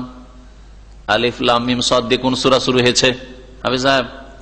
সূরা আরাফ শুরু হয়েছে। সূরা আরাফ পড়তেন, তাহলে এই যে আগে যেটা আসলো অবিসাফাত ওয়াসাফাত অনেকটি আয়াত, হ্যাঁ কয়েক পৃষ্ঠায়। অবিদোখান সূরা দোখানও পড়তেন, বড় সূরা। ওয়াসাব্বিহিসমা রাব্বিকাল আলা, এগুলো হচ্ছে মাঝারি সূরা, যেগুলি জোহর সংক্ষেপ করলে জোহরে পড়তেন, আর আসরের তেলাওয়াত মোটামুটি এটা সাব্বিহিসমা রাব্বিকাল আলা। অবিত্তিন, নবী সাল্লাল্লাহু আলাইহি ওয়াসাল্লাম সূরা ৩ও পড়েছেন। অবিল মুআউযিজাতাইন, আর মুআউযিজাতাইনও পড়েছেন। সূরা ফালাক নাসও পড়েছেন কিসে? মাগরিবে। তার নবী সাল্লাল্লাহু আলাইহি ওয়াসাল্লামের মাগরিবের সুন্নাতটা এখন আমাদের সামনে স্পষ্ট হচ্ছে। অবিল মুরসালাত, আর মুরসালাতও পড়েছেন। তো কি স্পষ্ট হয়ে উঠলো আমাদের সামনে? যে লম্বা সূরাও পড়েছেন নবী সাল্লাল্লাহু আলাইহি ওয়াসাল্লাম, যাতে আধা ঘন্টারও বেশি লাগতে পারে। আর মধ্যম পড়েছেন, যাতে 15-20 মিনিট লাগবে, এরকম পড়েছেন। আর ছোট সূরাও পড়েছেন, মাঝারি একেবারে সূরা এক পৃষ্ঠা, যেমন সাব্বিহিসমা রাব্বিকাল আলা, ছোট সূরা 3, ফালাক নাস, এগুলিও পড়েছেন। তাহলে কখনো কখনো ছোট সূরা পড়বে, কখনো মাঝারি সূরা পড়বে, কখনো যদি কেউ লম্বা করে, যদি আজকাল একটু কম করবে, কিন্তু করতে পারে, অসুবিধা নেই। ওয়ান্নাহু কানা ইয়াকরাউ ফিহা বিকিসারি মুফাসসাল, আর রাসূলুল্লাহ সাল্লাল্লাহু আলাইহি ওয়াসাল্লাম মুফাসসালের ছোট ছোট সূরাগুলিও পাঠ করতেন। মুফাসসাল বলা হয় সূরা কাফ থেকে, কারো মতে সূরা হুজরাত থেকে শুরু করে 26তম পারাতে রয়েছে। এখান থেকে তাহলে 26তম পারা থেকে শুরু করে শেষ পর্যন্ত সূরা নাস পর্যন্ত এগুলো হচ্ছে মুফাসসাল। এই মুফাসসালকে 3 ভাগে ভাগ করা হয়েছে। তেওয়ালে মুফাসসাল, এই মুফাসসালের লম্বা সূরাগুলি, যে সূরাগুলি সূরা হুজরাত থেকে শুরু করে চলে আসছে আপনার 29 পারা পর্যন্ত, এগুলো হচ্ছে তেওয়াল মুফাসসাল। ওয়াসাতে মুফাসসাল 27-28 পর্যন্ত, তারপর 28-29, আর আম্মা পারার এই বড় সূরাগুলি, এগুলি হচ্ছে ওয়াসাতে মুফাসসাল। আর তারপর কেসারে মুফাসসাল, একেবারে ছোট সূরাগুলি। কেসারে মুফাসসাল মানে কাসির, মানে হচ্ছে খাটো, ছোট। আর মুফাসসাল তো বলা হলো যে এই শেষের দিকে সূরা কাফ বা সূরা হুজরাত থেকে শেষ দিকের যতগুলি সূরা রয়েছে। তাহলে কেসারে মুফাসসাল যে ভাগ রয়েছে কোরআনে কারীমের শেষ অংশ, এই শেষ 4 পারা মোটামুটি, এর একেবারে ছোট ছোট সূরাগুলি। তাহলে ধরেন এতে আসবে আপনার সূরায়ে, কেউ বলেছেন বাইয়ানা থেকে, আবার কেউ বলেছেন যে সূরায়ে গাশিয়া আর সূরা আলা থেকে, এখান থেকে শুরু করে এই নিচের দিকে সূরায়ে 3, কারিয়া, আসর, তাকাসুর, ফিল, সূরায়ে ফিল, কুরাইশ ইত্যাদি, সূরায়ে মাউন, এই ছোট ছোট সূরাগুলি। তো মাগরিবে রাসূলুল্লাহ এগুলিও পড়তেন। ওয়া কুল্লুহা আসারুন সিহাহুন মাশহুরা, আর এই প্রত্যেকটি যা বললাম সবগুলি হচ্ছে হাদিস। আসার মানে হাদিস, সহিহ এবং প্রসিদ্ধ। মানে বড় সূরাও পড়েছেন নবী সাল্লাল্লাহু আলাইহি ওয়াসাল্লাম, মাঝারি সূরাও পড়েছেন মাগরিবে, আর ছোট ছোট সূরাও নবী সাল্লাল্লাহু আলাইহি ওয়াসাল্লাম পড়েছেন। তবে অধিকাংশ সময় হয়তো ছোটগুলি অথবা মধ্যমগুলি পড়েছেন, কখনো কখনো বড় সূরা যেমন সূরা আরাফ, সাফাত, দুখান এগুলি পড়েছেন। আজকাল যদি এরকম শুরু করে মাগরিবে, তাহলে ফতোয়াবাজির শেষ থাকবে না। আর যারা জ্ঞানী শিক্ষিত, তাদের চাইতে মূর্খদের ফতোয়া বেশি বেড়ে যাবে। হ্যাঁ, যে আমাদের নামাজই কাজা করে দিল। সূরা আরাফ যায় না, আরাফ গেলে তো যেমন আমাদের হাফেজ সাহেব বললেন যে এশা হয়ে যাবে, তো ফতোয়া দিয়ে দিবে যে এশার নামাজ হয়ে গেছে, একসাথে নামাজ পড়ে যাব, এরকম ফতোয়া দিয়ে দিবে মূর্খ লোকেরা। কিন্তু ধরেন সূরা দোখান, হ্যাঁ, তারপর আর কোন সূরা পড়লেন? সূরা সাফাত, হ্যাঁ, সূরা মুরসালাত, এগুলি যদি সূরা মুরসালাত আর দোখানি যদি পড়ি, তো কত যে ফতোয়া শুরু হয়ে যাবে আল্লাহ ভালো জানেন। আজকাল মুফতির অভাব নেই তো আবার, আর মুফতি হওয়ার জন্য আবার এলেমও লাগে না, বাকপটু হওয়া লাগে। বাকপটু হইলে ফতোয়া দিতে পারে। আল্লাহ পাক হিদায়াত করে মুসলমানদের। ওয়াম্মা এশাউল আখিরা, পক্ষান্তরে এশাউল আখিরা, শেষ এশা। আবার শেষ এশা কি? হাদিসে, বিভিন্ন হাদিসে এশাউল আখিরা এসছে। এশাউল আখিরা আসলে সাধারণ মুফতি চমকে উঠবে, আরে শেষ এশা মানে পহিলা এশা আবার আছে নাকি? হ্যাঁ, জি হ্যাঁ, মাগরিবকে এশা আল উলা বলা হয়, প্রথম এশা। এশা সন্ধ্যা হইলেই, বরং বৈকালকে 80 বলেছেন আল্লাহ কোরআনে কারীমে। বৈকাল সূর্য গড়ে যাওয়ার পরে যখন 2-3 বাজে, তখন থেকে 80। ওয়াসাব্বিহ বিল আশিয়ে ওয়াল ইবকার, সকাল বিকালে তাসবিহ করো, আল্লাহ বলেছেন।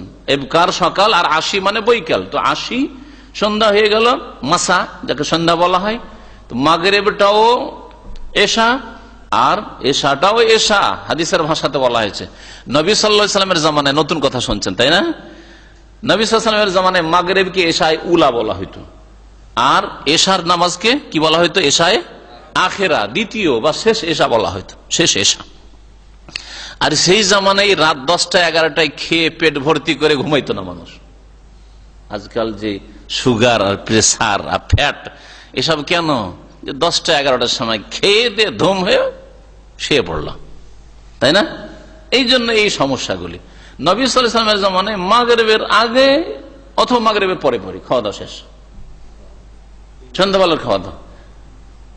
আর একটা ছিল গাদা, ওইটা হচ্ছে ওই দুপুরে জোহরের আগেই বেশিরভাগ খেয়ে দিয়ে জোহরের নামাজ পড়তে যেতেন। হয়তো জোহরের পরে কেউ হইতে পারে, কিন্তু জোহরের আগে অধিকাংশ খাওয়া দাওয়া হয়তো 10টা থেকে নিয়ে 12টার মধ্যে খাওয়া দাওয়া হয়তো হয়ে গেল, এই সময় খাওয়া দাওয়া শেষ। এই দুটো খাওয়া দাওয়া পাওয়া যাচ্ছে। ফুতুর যেটা ব্রেকফাস্ট সাহাবায়ে কেরামদের হাদিসে পাওয়া যাচ্ছে না। 2 বার নসিব হয়তো কোন রকম, তাও না ভাত না রুটি, ডেলি কিছু না থাকলে খেজুর। সুবহানাল্লাহ, এইরকম জিন্দেগি ছিল, কিন্তু তাতে প্রাণ ছিল, ওই জিন্দগিতে প্রাণ ছিল।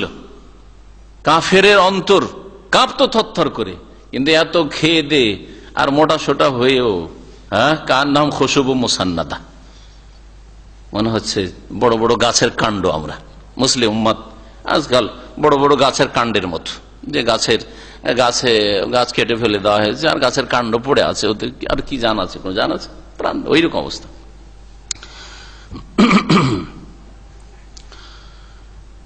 ওয়াম্মা এশাউল আখেরা, এই জন্য লেখক বলছেন এশাউল আখেরা মানে এশার সালাত আর কি।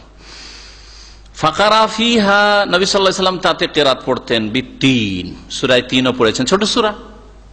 ওয়া ওয়াক্কাতা লিমাজ ফিহা, আর নবী সাল্লাল্লাহু আলাইহি ওয়াসাল্লাম মুআয বিন জাবাল রাদিয়াল্লাহু তাআলা আনহুর জন্য নির্ধারিত করেছিলেন যে তুমি এই সূরাগুলি পড়ো, ওয়াশ-শামসি ওয়া দুহাহা, সাব্বিহ ইসমা রাব্বিকাল আলা, ওয়াল লাইলি ইযা ইয়াগশা, ওয়া নাহবিহা, এইরকম ধরনের সূরাগুলি, সূরা তারিক, বুরুজ, এই 1 পৃষ্ঠা 1.5 পৃষ্ঠার মধ্যে যেগুলো আছে এইগুলো পড়ো।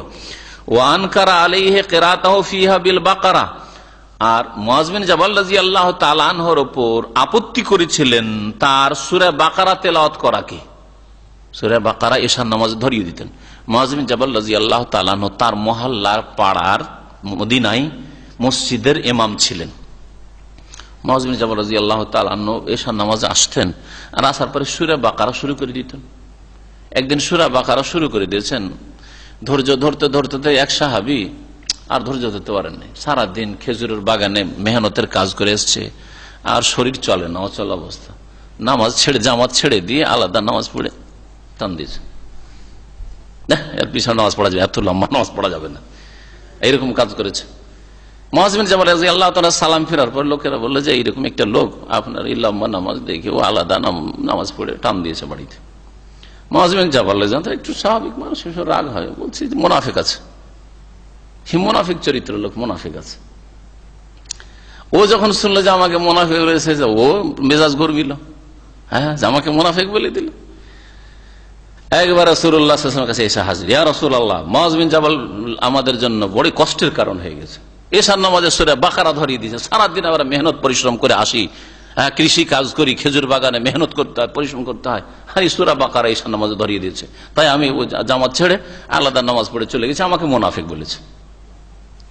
কেস পৌঁছে গেল সৈয়দুল মুরসালিন মুহাম্মদ রাসূলুল্লাহ সাল্লাল্লাহু আলাইহি ওয়াসাল্লামের কাছে। সেই সময় নবী সাল্লাল্লাহু আলাইহি ওয়াসাল্লাম মুআয বিন জাবালকে ডেকে বলেছেন, মুআয আফাত্তানুন আনতা ইয়া মুআয, আফাত্তানুন আনতা ইয়া মুআয, মুআয তুমি ফিতনা সৃষ্টি করছো নাকি? ফিতনা সৃষ্টি করছো তুমি? ফাত্তান বলেছিলেন, ফিতনা হবে এতে, কলহ বিবাদ জন্মাবে। একটা লোক আজকে নামাজ জামাত ছেড়ে গেছে, আর 2-4-5টা দল বেড়ে যাবে, কালকে এইরকম লম্বা নামাজ পড়বে আর 10টা লোক বেরিয়ে চলে যাবে। আরেকদিন বলে যে একে রাখবোই না, একে সরাও, একে ইমামতি দেবো নাকি, নতুন ইমাম নিয়ে আসো, তাই না? কলহ বিবাদ সৃষ্টি হবে, ফিতনা। তাহলে অনেক সময় ভালো কাজ করতে গিয়ে সূরা বাকারা তেলাওয়াত করা ভালো কাজ, কিন্তু জনসাধারণের জন্য কষ্টকর এমন কাজ করবেন না যে জায়েজ বলে আপনাকে ওইটা করতে হবে। হ্যাঁ না, সবসময় করতে হবে না, দেখতে হবে যে এই অবস্থায় এইরকমটা করা কি ভালো হবে। যদি ভালো হয় তাহলে ভালো কথা, আর যদি দেখা যায় যে না এই সময়টা সূরা বাকারা শোনাবার সময় নয়, এই সময় মানুষ ক্লান্ত, সূরা বাকারা কি শুনবে, তো মন লাগছে না, তো চাইছে যে তাড়াতাড়ি নামাজটা শেষ হোক, কোন রকম ঘুমাবো, এইরকম কষ্টের কারণ হবে না মানুষের জন্য। ওই হাদিসটার দিকে ইঙ্গিত করা হয়েছে, লম্বা হাদিস রয়েছে এই ঘটনার ক্ষেত্রে। বলছেন যে নবী করিম সাল্লাল্লাহু আলাইহি সাল্লাম আপত্তি করেছিলেন ওয়া আনকার আলাইহি কিরাতাহু ফিহা বিল বাকারা, যখন মুআয বিন জাবাল রাদিয়াল্লাহু তাআলা সূরা বাকারা পাঠ করেছিলেন কিসে, ঈশার নামাজে। ওয়া ক্বাল, আর বলেছে আফাত্তানুন আনতা ইয়া মুআয, হে মুআয তুমি কি ফিতনা সৃষ্টি করো। এই হাদিস সহিহ বুখারীতে রয়েছে, সহিহ মুসলিমে রয়েছে, মুসনাদ আহমদে রয়েছে। ফাতাআল্লাকা নাক্কারুনা বিহাযিহিল কালিমা ওয়া লাম ইয়ালতাফিতু ইলা মা ক্বাবলাহা ওয়া লা মা বাদাহা। হাদিসটাকে এখানে সংক্ষেপ করে দিয়েছেন নবী সাল্লাল্লাহু আলাইহি ওয়াসাল্লাম। তারপরে বলেছেন দেখো এরকম ফিতনা সৃষ্টি করিও না, এক কাজ করিও, ওয়াইন আনতা মিন সাববিহি ইসমা রাব্বিকাল আলা ওয়াল লাইলি ইযা ইয়াগশা, তুমি কি ভুলে গেছো নাকি সাববিহি ইসমা ওয়াল লাইলি ইযা ইয়াগশা, গাশিয়া, এই সূরাগুলি পড়ো। এই ধরনের সূরা বলে দেন যে 1 পৃষ্ঠা 1.5 পৃষ্ঠা, এই ধরনের যে সূরাগুলি আছে, এই সূরাগুলি জুজে আম্মার মাঝামাঝিতে যে সূরাগুলি রয়েছে, যেমন সূরাতুল বাইয়ানা একটু বড় সূরা, সূরা আলাক, ইকরা বিসমি রাব্বিকাল্লাযী খালাক, এই ধরনের আয়াতগুলি, এই সূরাগুলি কেন পড়ো না, এগুলি পড়ো। এই হাদিসটাকে নিয়ে নিয়েছে কারা, যারা ঠোকর মেরে নামাজ পড়ে তারা। লেখক বলছেন যে ঠোকর মারনেওয়ালারা, নাকারায়ন করো মানে পাখি ঠোকর মারা, পাখি যে খট খট খট করে খাই না, হ্যাঁ দানা খেলে ঠক ঠক ঠক ঠক করে। তো আজকাল যারা তাড়াহুড়ার নামাজ চাই তারা ওই পাখি ঠোকর মারার মতো। নবী করিম সাল্লাল্লাহু আলাইহি ওয়াসাল্লাম একটা হাদিস রয়েছে, এটা লেখক নিজের পক্ষ থেকে বলেননি, কারো ঠাট্টা বিদ্রুপ করে। নবী সাল্লাল্লাহু আলাইহি ওয়াসাল্লাম বলেছেন মুনাফিকদের নামাজ হচ্ছে কিরকম নামাজ, এরা তো অন্তর লাগাই না। সুতরাং নাকারা আসর নামাজ পড়ে না, যখন সূর্য ডুবতে যাচ্ছে আধা ঘন্টা আছে, তখন সূর্য আসর নামাজকে যারা বিলম্ব করে পড়ে তাদের ক্ষেত্রে বিশেষ করে এই হাদিসটা, আর এমনিও যারা তাড়াহুড়া করে নামাজে তাদের ক্ষেত্রে এই হাদিস প্রযোজ্য। নাকারা আরবান, 4টা ঠক ঠক করে ঠোকর মারলো, হ্যাঁ 4 রাকাত পড়লো মানে 4টা ঠোকর মারলো। লা ইয়াযকুরুন আল্লাহ ইল্লা কালিলা, আল্লাহকে তেমন স্মরণ করলো না, আল্লাহকে তেমন স্মরণ করলো না। ঠিকই যারাকে দেখবেন ধাই ধুই ঠাক ঠুক নামাজ পড়ে, রুকু সেজদা ধাই ধুই, কি আল্লাহর জিকির আজকার করে, আল্লাহর জিকির আজকার করে না। আসলে অধিকাংশ মানুষ আজকাল নামাজে, সেই জন্যই কিছুই তো পেল না নামাজের মধ্যে। যখন কিছুই পেল না তখন ভাবলো আরে কিছুই তো পেলাম না, তো নামাজ শেষ যখন হইলো তখন এখন মোনাজাত করবে, এখন কিছু পাওয়ার চেষ্টা করবে। যখন পাওয়ার টাইম শেষ তখন কিছু পাওয়ার চেষ্টা করবে। সুন্নতে পেল না, ফরজ নামাজে পেল না, সুন্নতি তরিকাতে পেল না, বিদআত দিয়ে কিছু পাওয়ার চেষ্টা করে। বুঝতে পেরেছেন? এই হচ্ছে সম্মিলিত মোনাজাতের অবস্থা। ফরজ নামাজ শেষ হয়ে গেলে আল্লাহর সাথে চুপি সারে কথা বলা শেষ হয়ে যায়। নবী করিম সাল্লাল্লাহু আলাইহি ওয়াসাল্লামের সহিহ হাদিস রয়েছে সহিহ বুখারীতে, যে মুসল্লি যখন নামাজ পড়ে তখন কি করে, ইউনাজি রব্বাহু, রবের সাথে মোনাজাত করে, ওইটার নাম মোনাজাত। দুঃখের বিষয় যে সালাতের অবস্থায় নামাজের ভিতরে নবী সাল্লাল্লাহু আলাইহি ওয়াসাল্লাম বলছেন যে এটা হচ্ছে মোনাজাত, আর আমাদের দেশে কি বলা হয়, সালাম ফিরার পরে সম্মিলিত দুয়ার নাম মোনাজাত। তাহলে হাদিসের বিরোধিতা কত, চিন্তা করেন আপনি। কোনখানে আমাদের নামাজ আর কোনখানে রাসূলুল্লাহ সাল্লাল্লাহু আলাইহি ওয়াসাল্লামের নামাজ। ইন্নাল মুসাল্লি ইযা সাল্লা, মুসল্লি যখন সালাত আদায় করে, ইউনাজি রব্বাহু, তখন রবের সাথে মোনাজাত করে, রবের সাথে চুপি সারে কথা বলে। এখন বেটার চান্স আল্লাহর সাথে একা একা কথা বলার, চুপি সারে কথা বলা, আল্লাহর সাথে কথা বলছি, আল্লাহর কাছে চাইছি, হ্যাঁ আল্লাহকে ডাকছি। সুতরাং এর মধ্যে চাও, এর মধ্যে চাওয়ার বিশেষ জায়গা রয়েছে সেজদার মধ্যে, এর মধ্যে চাওয়ার জায়গা রয়েছে বিশেষভাবে আত্তাহিয়াত পড়ার পরে, দুরুদ পড়ার পরে, সালামের আগেখানে, এই সময়গুলিতে এগুলি চাওয়ার জায়গা, চাও। এই জন্য নবী সাল্লাল্লাহু আলাইহি ওয়াসাল্লাম এগুলিতে চাইতে বলেছেন। যখন সালাম ফিরা হয়ে গেল, চুপি সারে কথা বলা শেষ হয়ে গেল, মানে মোনাজাত শেষ হয়ে গেল, মোনাজাত মানে চুপি সারে কথা বলা, মোনাজাত শেষ হয়ে গেল, তখন এই মোনাজাত বিদাতি মোনাজাত ধরল। এই তো হচ্ছে বিদাতি মোনাজাতের অবস্থা। বলছেন লেখক ফাতাআল্লাকা নাক্কারুনা বিহাযিহিল কালিমা, নবী সাল্লাল্লাহু আলাইহি ওয়াসাল্লামের এই বাক্যটা ধরে নিয়েছে কারা, ঠোকর মারনেওয়ালারা। ঠোকর মারা লোকগুলি, যারা ঠোকর মেরে সালাত আদায় করে, তারা এই কালেমাটি নিয়ে নিয়েছে। কি, কেউ যদি একটু নামাজ পড়ায় লম্বা করে, লম্বা তেলাওয়াত করে, কি ফিতনা সৃষ্টি করতে চান নাকি? ফিতনা সৃষ্টি করতে চান? আপনি নবীর হাদিস জানেন না? নবীর হাদিস জানেন না যে মুআয বিন জাবালকে নবী কি বলেছেন, আফাত্তানুন আনতা আফাত্তানুন আনতা, আপনাদের মতো ইমাম সাহেবদের সম্পর্কেই নবী বলেছেন, দিলেও ফিট করে দেয়। বুঝছেন না? নামাজ যদি একটু লম্বা করে, আজকাল তারাবি লম্বা করে দেন আর দেখে নেন, আর যেখানে যত শর্ট তারাবি হয় সেখানে তত বেশি ভিড় বাড়ে। সুবহানাল্লাহ, জায়গা পাওয়া যায় না। আমাদের এই মহল্লা খেলে সৌদি আরব কথা বলছে, দেশের তো নামাজ ওই সব কবুলই হয় না। যেই তারাবি পড়া হয় এই এক্সপ্রেস ওই নামাজ হয় না, আমার এটা বিশ্বাস। যে পড়ে সেও হু হু হু করে তেলাওয়াত, কি বলে কিছুই বুঝে না, আর যারা শোনে তারা তো কিছুই শুনতে পায় না যে কি পড়া হচ্ছে না হচ্ছে।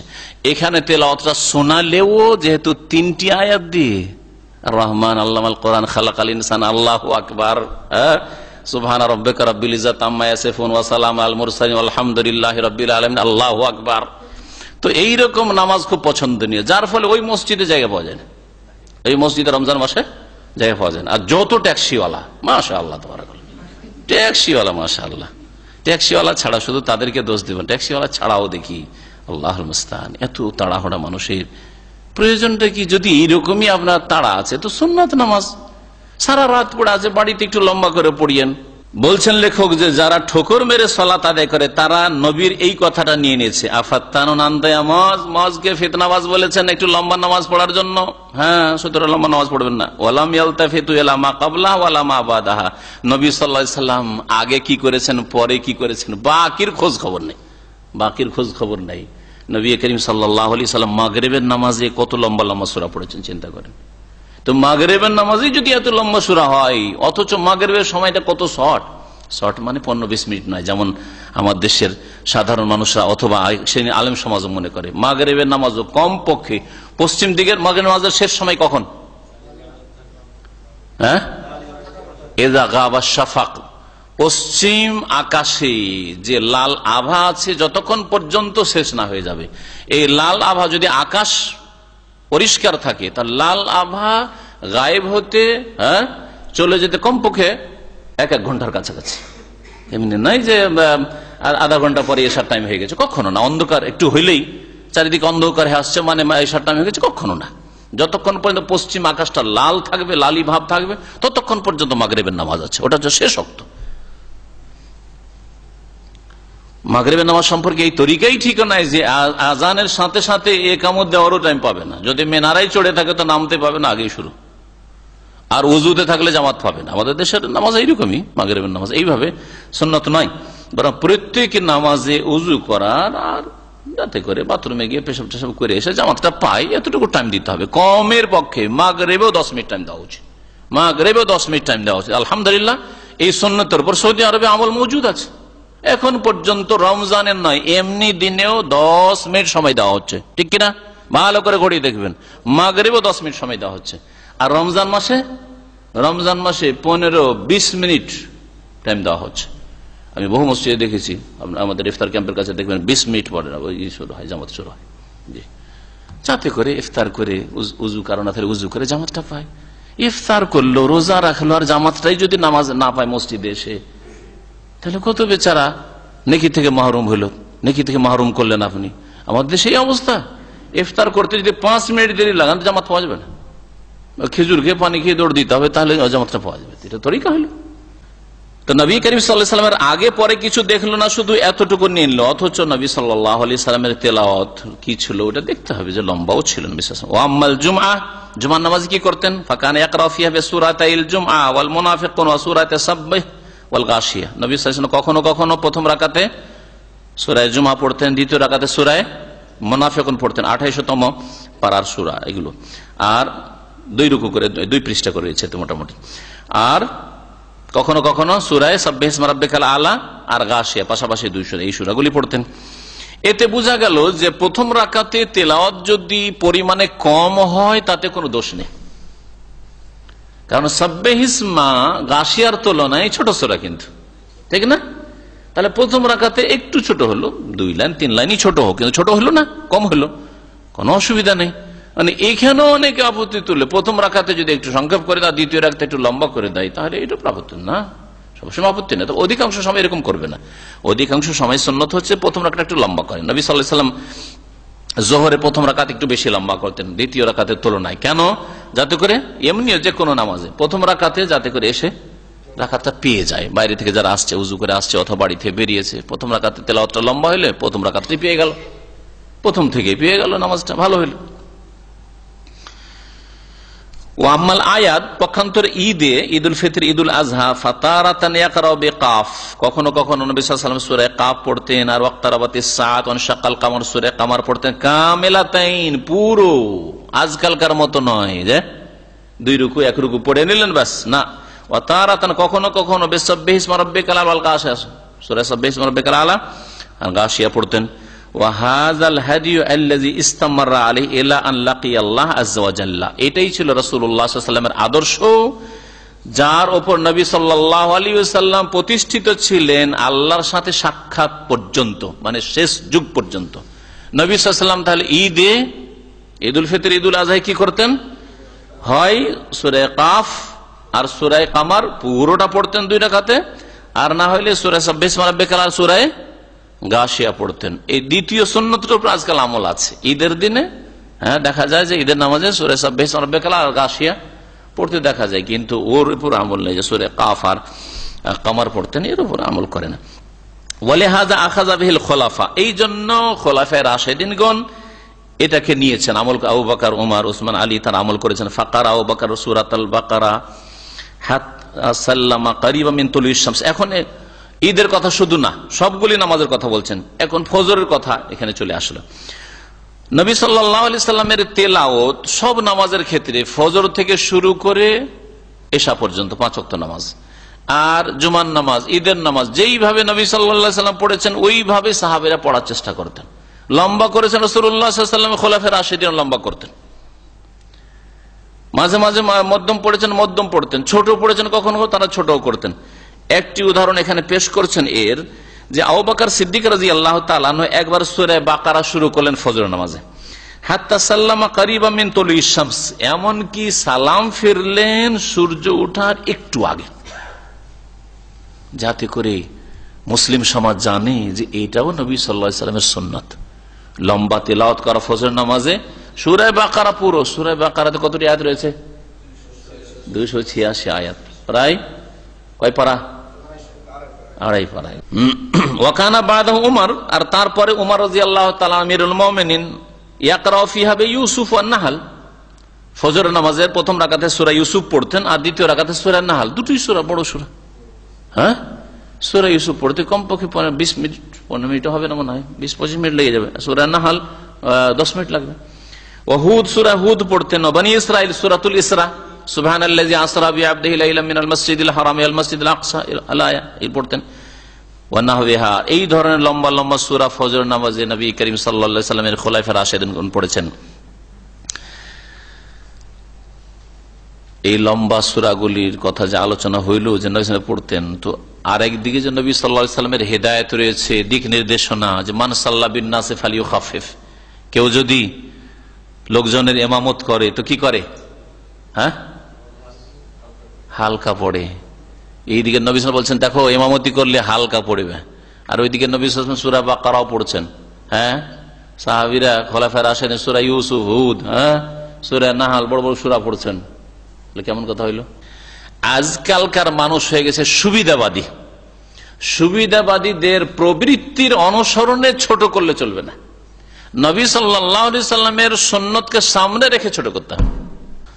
বলছেন যে আম্মা কাউলু, পক্ষান্তরে নবী সাল্লাল্লাহু আলাইহি সাল্লামের এই হাদিস, আইয়ুকুম আম্মা বিন নাস, তোমাদের যে কেউ মানুষের ইমামতি করুক, ফালিয়ুখাফিফ, যেন হালকা করে। এই ভাষাতেও হাদিস রয়েছে, আর যে ভাষায় বললাম মান সাল্লা বিন নাস ফালিয়ুখাফিফ, কেউ যদি লোকজনের ইমামত করে তো যেন হালকা নামাজ পড়ে। এই হাদিসটি রয়েছে মুয়াত্তা মালিকে, মুসনাদ আহমদে, আর বুখারী মুসলিমে রয়েছে, যে ইমামতি করলে কি করবে?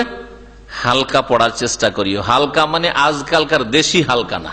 দেশি হালকা মানে কি বাংলাদেশ শুধু বলছি না, মানে বর্তমান যুগের সৌদি আরবের হালকা, ভারত বাংলাদেশের হালকা, ওই হালকা নাই, এত হালকা নামাজ নাই। তখনকার যুগ দেখে নবী সাল্লাল্লাহু আলাইহি ওয়াসাল্লামের জামানায় কেমন নামাজ হইতো ওই তুলনায় হালকা করার চেষ্টা করেন, ওই রকমের কাছাকাছি হালকা। ফাতাখফিফ আমরুন নিসবিয়্যুন ইউরজাউ ফীহি ইলা মা ফাআলাহু নবী সাল্লাল্লাহু আলাইহি ওয়াসাল্লাম, হালকা যে করতে বলা হয়েছে এটা তুলনামূলক বলা হয়েছে। আমি যেই তেলাওয়াতগুলি করলাম, বড়ও করেছি, মাঝারিও করেছি, হালকাও করেছি। তো যখন ইমামতি করবে আর দেখছো এতে বৃদ্ধরা আছে, হয়তো মহিলারাও পিছনে আছে, বাচ্চা থাকতে পারে তাদের, তো বৃদ্ধদের দিকে খেয়াল রাখবে। অনেকের প্রয়োজন হইতে পারে যে বেরিয়ে যেতে হবে, কাজা হাজাত, বাথরুমের প্রয়োজন হইতে পারে, কেউ সফরে থাকতে পারে, সুতরাং হালকা নামাজ পড়বে। এই হালকাটা হইতে হবে কেমন? তুলনামূলক হালকা। কিরকম তুলনামূলক? এই ক্ষেত্রে প্রত্যাবর্তন করতে হবে, ফিরে যেতে হবে কোন দিকে? এলা মা ফাআলাহুন নবী সাল্লাল্লাহু আলাইহি ওয়াসাল্লাম, নবী সাল্লাল্লাহু আলাইহি ওয়াসাল্লামের আমলের দিকে। নবী করিম সাল্লাল্লাহু আলাইহি ওয়াসাল্লাম আমল কেমন ছিল, ওই রকমের কাছাকাছি হালকা, ওই রকমের কাছাকাছি হালকা। এখন ধরেন 2-3 পৃষ্ঠার একটা সূরা আসরের নামাজে, হ্যাঁ, আর আরেকটা হচ্ছে সাব্বিহ ইসমা রাব্বিকাল আলা 1 পৃষ্ঠার। তো হালকা হচ্ছে যে 1 পৃষ্ঠাটা পড়েন আপনি। আর এমন নয় যে না হালকা মানে এখন সব ধরিয়ে দেবো ওই ছোট সূরা, সূরা ফিল আর কুরাইশ আর মাউন আর কাফেরুন, এগুলো না। নবী সাল্লাল্লাহু আলাইহি সাল্লামের আমলকে খেয়াল রেখে হালকা করতে হবে, মানে তার আমলের কাছাকাছি যেন হয়। লা ইলা শাহওয়াতিল মামুমিন, মুক্তাদিদের কুপ্রবৃত্তি বা প্রবৃত্তির অনুসরণ করে না। মুক্তাদিদের চাহিদা আর মনের কামনা বাসনা পূরণ করার উদ্দেশ্য নয় যে মুক্তাদিরা সবাই চাইছে হালকা, সেজন্য দিলাম হালকা করে, না। মুক্তাদি দুর্বল ইমানের, তাদেরকে তালিম দেন, শিখান যে ভাই তোমরা যেটা চাইছো এই ছোট ছোট সূরা দিয়ে নামাজ, এটা নবীর তরিকা নয়। সবসময় নবী সাল্লাল্লাহু আলাইহি ওয়াসাল্লামের তরিকার চেয়ে লম্বা ছিল, সুতরাং একটু লম্বা নামাজ পড়ি। অত লম্বা না পড়লে একটু একটু ওই দিক থেকে আসে, আর এই দিক থেকে তোমরা একটু উপর দিকে যাওয়ার চেষ্টা করো। ওয়াহাদিয়াহু আল্লাযী কানা ইউয়াজিবু আলাইহি আল হাকিমু ফি কুল্লি মা তানাজা ফিহিল মুতানাজিউন। আর নবী করিম সাল্লাল্লাহু আলাইহি সাল্লামের আদর্শই, যে আদর্শের উপর রাসূলুল্লাহ সাল্লাল্লাহু আলাইহি সাল্লাম প্রতিষ্ঠিত ছিলেন, সর্বদা পালন করেছেন তেলাওয়াতের ক্ষেত্রে, নামাজের মধ্যে, সেটাই হচ্ছে বিচারক, সেটা হচ্ছে সিদ্ধান্ত। সেদিকে ফিরে যাবে প্রত্যেকটি দ্বন্দ্বের ক্ষেত্রে। ফি কুল্লি মা তানাজা ফিল মুতানাজিউন, যে কোনো ক্ষেত্রে দ্বন্দ্ব হোক, মতবিরোধ হোক, আমাদের কোথায় ফিরে যেতে হবে মীমাংসার জন্য? রাসূলুল্লাহ সাল্লাল্লাহু আলাইহি সাল্লামের আদর্শের দিকে।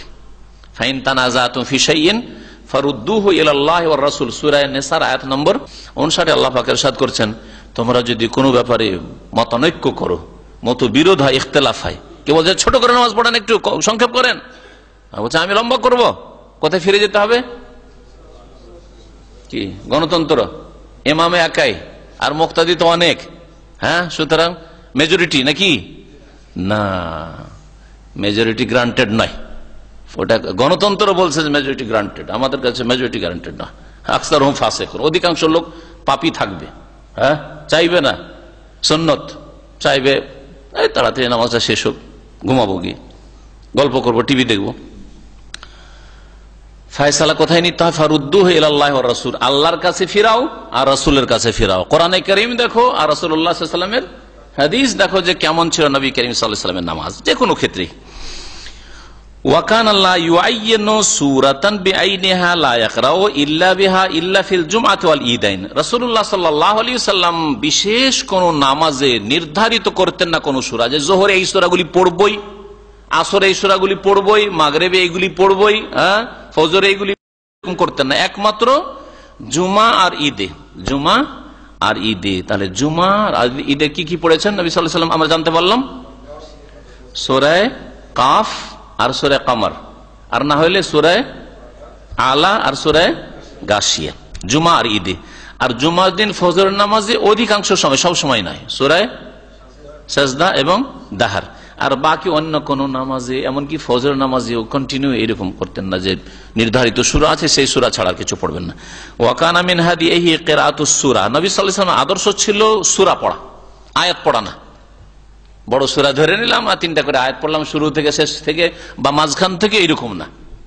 যেমন আজকালকে অধিকাংশ ইমামদের দেখবেন শুরু করে লিল্লাহি মা ফিস সামাওয়াতি ওয়া মা ফিল, সূরা বাকারা শেষখানে এক রুকু, অথবা আমানার রাসূল, অথবা লা ইউকাল্লিফুল্লাহু নাফসান ইল্লা উসাহা, ইন্নাল মুত্তাকিনা ফি যিলালি ওয়া উয়ুন, ইন্নাল মুত্তাকিনা মাফাজা, সব সূরার শেষ এইরকম নয়। এগুলো একেবারে সুন্নাত না, ভালো করে শুনে রাখেন। সূরার প্রথম থেকে একটু পড়ে নিলাম, মাঝখান থেকে একটু পড়ে নিলাম, শেষ থেকে একটু পড়ে নিলাম, এগুলি নবী সাল্লাল্লাহু আলাইহি ওয়াসাল্লামের কখনো সুন্নাত না, কখনো এইভাবে পড়েননি। কিভাবে পড়েছেন তাহলে? ওয়া কানা মিন হাদিহি কিরাআতুস সূরা, নবী সাল্লাল্লাহু আলাইহি ওয়াসাল্লাম আদর্শ ছিল সূরা পড়া, গোটা সূরা পড়তেন। ওয়া রুব্বামা কারাআহা ফির রাকাতান, কখনো কখনো এক সূরাকে ভাগ করে, বড় সূরা হলে 2 রাকাতে পড়েছেন, তাই একটি সূরা সূরা বাকারা অথবা সূরা নাহল ধরে নেন, সূরা রুম দুই রাকাতে। ও আম্মা কিরাত আওয়াখিরিস সুওয়ার ওয়া আওসাতিহা ফালাম ইউহফাজ আনহু, পক্ষান্তরে সূরার শেষ থেকে কিছু পড়া বা সূরার মাঝখান থেকে কিছু পড়া, ফালাম ইউহফাজ আনহু, নবী সাল্লাল্লাহু আলাইহি সাল্লাম থেকে এটা সুরক্ষিত নয়, কখনো দেখা যায়নি নবী সাল্লাল্লাহু আলাইহি সাল্লামকে।